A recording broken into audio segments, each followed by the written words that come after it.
Hello everyone, this class we are going to learn about pedagogy. The communicative strategies found in this review could be tested out through one intervention, but getting further details of teachers' feedback and attention, group work and use of TLMS, demonstrative and explanation in large classrooms. Teacher education. Investigations of the effectiveness of training should be explored pedagogy holistically as constituting teachers' thinking, including their knowledge, both content and pedagogical content knowledge, their practicals, and the impact of these on the students' outcomes, and with a narrow focus on a particular subject. Studies looking specifically at how teacher educators are trained, how they develop their own practice, and PCK over time, or how they develop a communicative of practice through their collaboration in networks and individuals and collective reflection, would fill a visible research gap. Further research is needed to take a longer review of how peer support works, its cost effectiveness, and the factors that supported successful peer support in order to strengthen the evidence. Curriculum and assessment. Few studies analyze the form of assessment, both formative and summative, the teacher used in relation to the curriculum. Studies using a mixed method approach to understand assessment practices and their relationship to pedagogy and student learning over time would fill this gap. Dissemination and impact of research. Examples of how a particular piece of research directly impacted on teachers' practices or an policy would be of considerable interest. Pedagogy. Pedagogy itself is a contested term but involves activities that evoke changes in the learner. Watkins and Mortimer define pedagogy as any conscious activity by one person designed to enhance learning in another. According to Bertinstein, pedagogy is a sustained process whereby somebody acquires new forms or develops the existing form of contact, knowledge, practice, and criteria from somebody or something deemed to be an appropriate provided and evaluator. Bernstein contrasts two models of pedagogy that focus on the teacher's organization, management, discourse, and response to the students, and which provide a useful theoretical framework with which to understand different pedagogy approaches. Performance model, competent model. Visible pedagogies where the teacher explicitly spell out to the students what and how they are to learn, with a recognizable strong framing or lesson structure, collective ways of behaving, and standardized outcomes. Competence model, invisible pedagogies with weaker framing that result in an ostensibly more informal approach where the teacher responds to individual children's need with hidden or unfocused learning outcomes. This review found Alexander's definition of pedagogy most helpful, wherein teaching is an act while pedagogy is both act and discourse. Pedagogy comprises teachers' ideas, beliefs, attitude, knowledge, and understanding about the curriculum, the teaching and learning process, and the student, and which impact on their teaching practices. That is what teachers actually think, do, and say in the classroom. Teacher benefits are contextually based, and Alexander's definition also encompasses social, cultural, and political aspects. Pedagogic approaches. Teachers' thinking and ideas are manifested in their overall pedagogic approaches, governed from the kinds of teaching and learning experienced as school students themselves, the approaches promoted in initial teacher education and continuing professional development, those specified in the current social curriculum, and those pervasive in colleagues' classrooms. Recent curriculum reforms have moved away from teacher-centered pedagogic approaches to more student-learner or child-centered or active learning approaches. Less explicitly and sometimes more distantly, pedagogic approaches are also informed by theories of learning such as behavioralism and social culturalism. Social constructivism. Pedagogic strategies.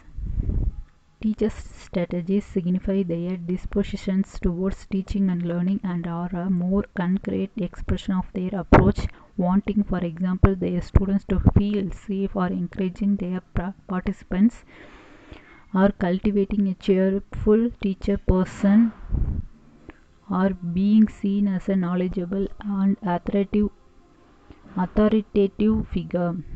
Teaching practices Teaching practices are the specific action and discourse that take place within a lesson and that physically enact the approach and strategy. Taking a clue from Alexander 2001, teaching practices comprise teacher spoken discourse including instruction, explanation, metaphor, questioning, responding, elaboration, and management talk. Visual representation using a chalkboard, writing, diagrams, pictures, textbook, learning aids such as stones, experiment, drama to understand or construct the new knowledge being presented or indicated to the learners. The act of setting or providing tasks for learners to cognitively engage with a new contact or develop physical skills such as experimentation reading, writing, drawing, mapping, rehearsing, problem solving, practicing. A variety of social interaction in which language is centered between learners and teachers such as pairs, groups, individual or whole class. Teachers monitoring use of feedback, intervention, remediation, and formative and summative assessment of the students or assessment by the students themselves. Effective pedagogy. As with the term pedagogy, the term effective is contested. The ultimate goal of any pedagogy is to develop students' learning, and yet the 2005 Global Monitoring Report on Quality, UNESCO 2005, concludes creative, emotional, and social development as indicators of quality learning. In order to include a wide number of studies on pedagogy, the review has conceptualized effective pedagogy as those teaching and learning activities which make some observable change in students, leading to greater engagement and understanding and/or a measurable impact on student learning. Implicit in this definition is a start point or a baseline with which to contrast the observable change in behavior or learning taking place as a result of the teacher's pedagogy. An alternative term we could have used in this review is that of the quality, referring not merely to school, national or international students' examination or assessment, but also to the quality of the human interaction in the classroom through appropriate pedagogy, including freedom from corporal punishment.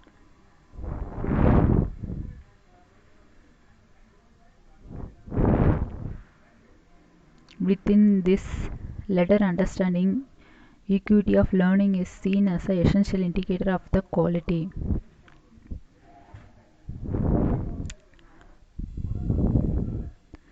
There are no clear and systematic relationship between key inputs and student performance. Alternatively, other studies see quality as encompassing the more complex pedagogy issues of the way resources are used in teaching and learning that affects students' achievement. On a large-scale evaluation system and international monitoring bodies, including the Global Monitoring Report, are increasingly using assessment or test of cognitive achievement as proxies for learning outcomes and therefore quality of education. International surveys such as PIRLS, PISA, and PISEC are widely used as measures of academic achievement as well as local and national examination. According to UNESCO Learning Metric Task Force, after 2015, UNESCO 13, such international indicator will have a far greater reach and influence within developing countries. Alexander 2008 argues, however, for national accounts or quality to have a distinctly national and indeed local slant. He distinguishes indicators of quality from measures, recognizing that there are non-measurable indicators that may be culturally or contextually specific but difficult to gauge by objective measurements. Theories of learning. Initial searching for this review confirmed that many of the terms and categories used to describe pedagogical theory and practice are contested and subject to multiple interpretation and uses. Terms such as constructivism or student-centered, when used across and even within context, can observe rather than clarify and conceptualize. Details of practices used are sometimes not given either within assumptions that they are already known. This section therefore sets out to analyze and criticize the theories of learning that underpin the different pedagogical approaches seen in developing countries, and to explain some assumptions implicit with them. Behaviorism. Behaviorism emerged as a theory of learning from the work of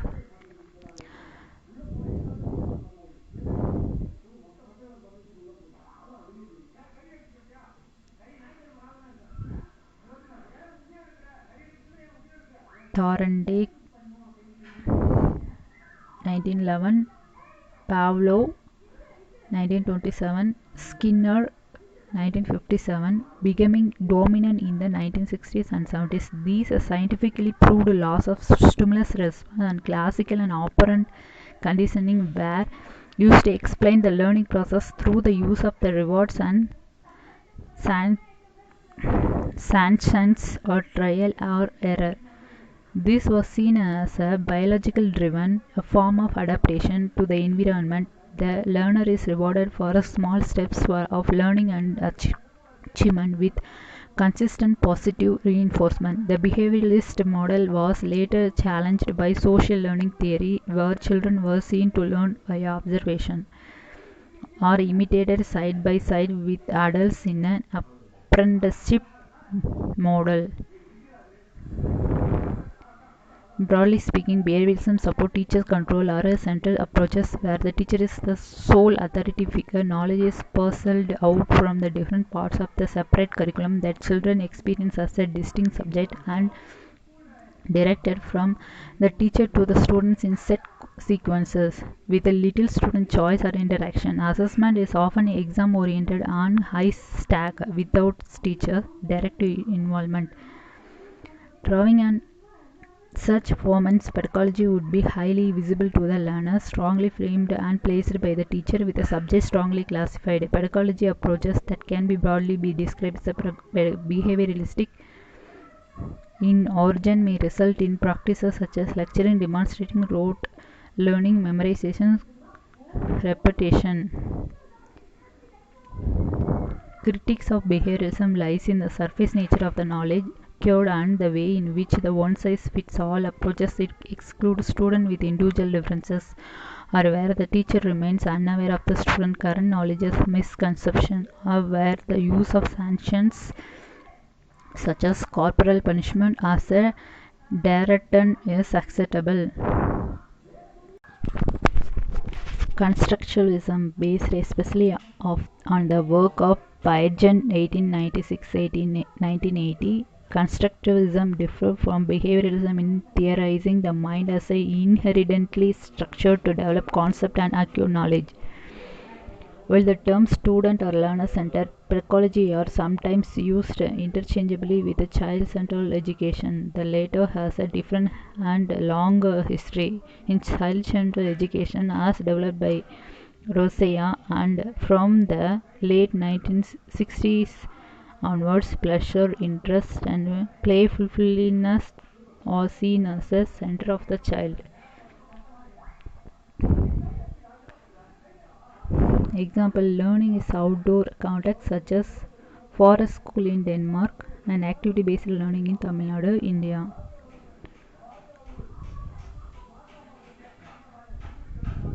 Critics such as post-structuralists such as Foucault's considered child-centered education to be convert form of social control, disempowering the working class child and those from ethnic minorities and pathologized them to promote the hegemony of the middle class. Social constructualism sees knowledge as a socially constructed and learning as essentially a social process. It is mediated through the cultural tools, above all by the language, which needs to be learner's first language or at least one very familiar to them, and facilitated by drawing on examples of context familiar to the learner so that the meaning making is prioritized. Teachers applied this model by setting up the zone of proximal development. That is an area of activity where with the aids of teacher or more knowledgeable peers, students are able to do what they cannot achieve alone.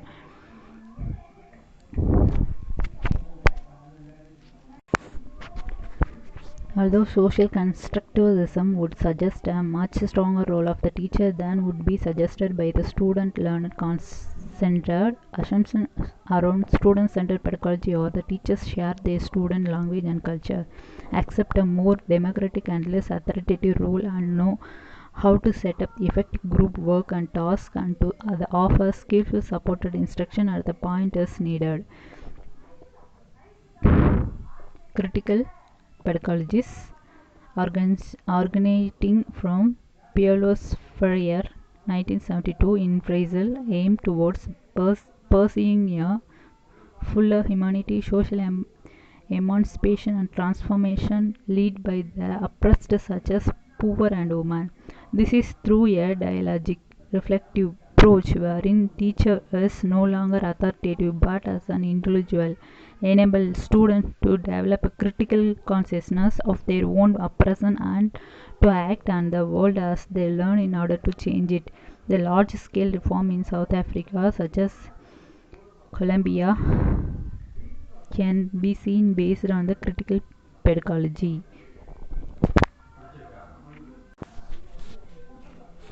Theoretical schools of thought and associated pedagogies. Look at the chart.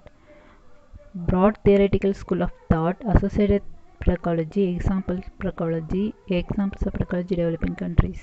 Behavioralism, constructivism, social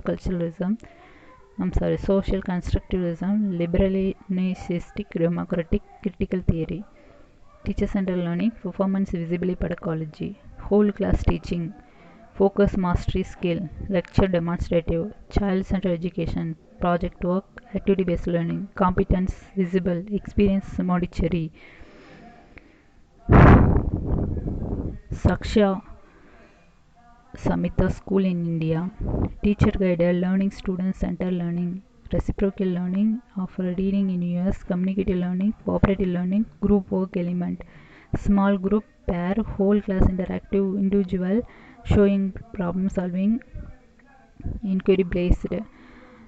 Critical pedagogy such as philosophy for children in England, student voice.